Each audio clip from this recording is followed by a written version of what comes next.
Hello buddies, pag-usapan natin ngayon ang tinatawag natin na elemental marker. Ito yung metal element marker, no, na nakaukit sa bato mismo. Yan, binilugan natin para makita.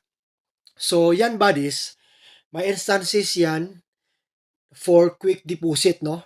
Okay, so dito muna tayo sa green na bilog. Yan, yan ang item na nasa west or northwest. Okay, so ngayon naman may dalawang dot dyan na maliit, indication na yan ng jewelry deposit. So, tingnan natin, pansinin. Minsan, ginawang top cover itong metal element. Yan, letter C, no?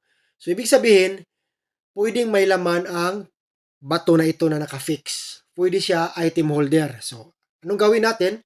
I-open lang natin para makita. Okay. So, sa ganitong setup naman, malaki siya, big boulder. So, ginagawa itong mother code or benchmarker. So, nakita natin yan, setting sun, no? Parang letter D. Okay, yan. Yan ang metal element marker na formation. Nakapatong sa big boulder. Okay.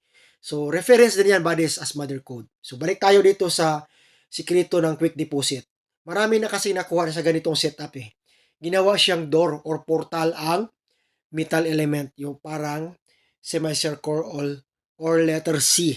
Okay? So, yan ang sikreto buddies ng mga metal element. So, hopefully may natutunan tayo na metal element niya metal. So, minsan may hidden metal items inside. Okay? Thank you for watching and Bansay buddies.